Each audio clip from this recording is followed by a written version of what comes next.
Shalom, bon Erev Shabbat, qui tissa.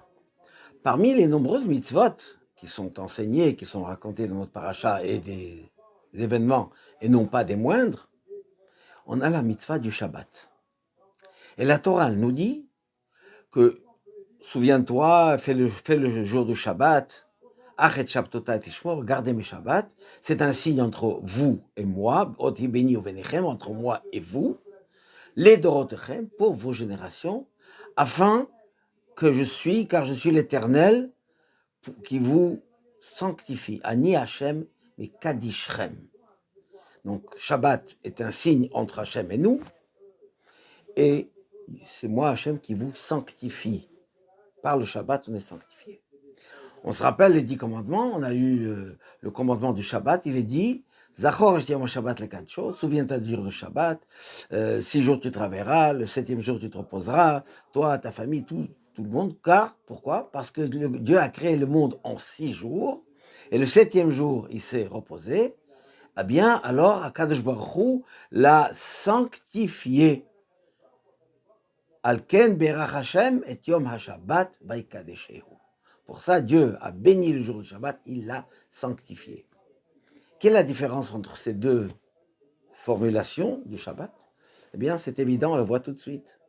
Dans les 10 commandements, on parle du Shabbat, le Shabbat que Dieu a sanctifié. Il a béni, il a sanctifié, la sainteté du Shabbat, le jour du Shabbat.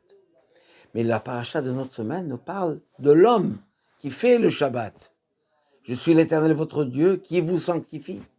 Une alliance entre vous et moi, entre moi et vous.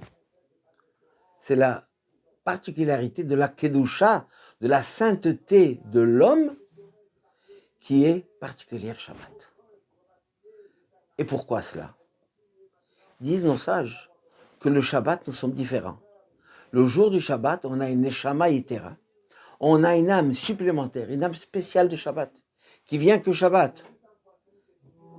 Eh bien, cette Neshama, elle nous rend différents le jour de Shabbat. Shabbat, le repos du Shabbat, qu'on a le jour du Shabbat, le 7e jour de la semaine, est totalement différent si on va se reposer. On fera la même chose un jour de semaine, n'importe quel jour, eh bien, on n'aura pas le vrai repos. Même si on ne va pas travailler, on va se reposer. Pour ceux qui sont à la retraite et qui n'ont pas grand-chose à faire, ils se reposent, ils se détendent, ils font plein de loisirs.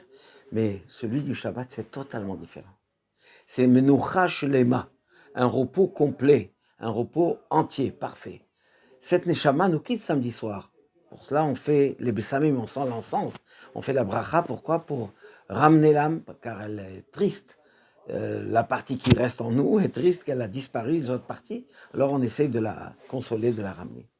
Et cette sainteté du Shabbat fait que chaque action que nous menons au Shabbat, les mitzvot qu'on fait Shabbat, c'est pas simplement des interdits, comme certains pensent, c'est interdit de faire ça, c'est péché de faire ça, etc.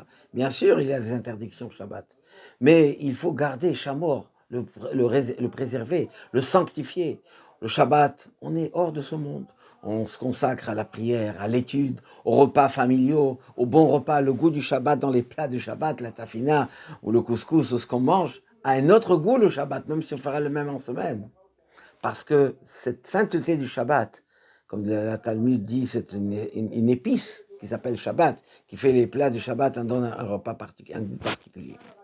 Et ça, c'est notre mérite et notre bonheur de pouvoir faire vivre réellement ce Shabbat en utilisant, en exprimant cette âme spéciale du Shabbat qui est en nous.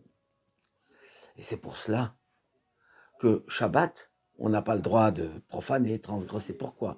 Parce que cette sainteté du Shabbat et que cette sainteté dans notre être se lient, ils font comme s'il y avait 2 Shabbats. Disent nos sages que si les Bnei Israël garderont 2 Shabbats, Mashiach viendra. Et notre version dit 1 Shabbat. Alors c'est lequel, 1 ou 2? On explique que c'est 2 en 1. Il y a le Shabbat comme il est, dans sa sainteté, dans le temps, et le Shabbat dans l'être, dans le corps, dans l'âme que nous sommes. Eh bien, ensemble, en faisant ce Shabbat, on apporte la vraie paix, la vraie sérénité, la vraie tranquillité. Et la venue du Mashiach est appelée justement Shabbat. On bénit, on dit Yom Shikulo Shabbat. Et bien que Dieu fasse que Mashiach arrive très prochainement, on vivra totalement, pleinement et entièrement ce Shabbat, Shabbat, Shalom ou Mevorach.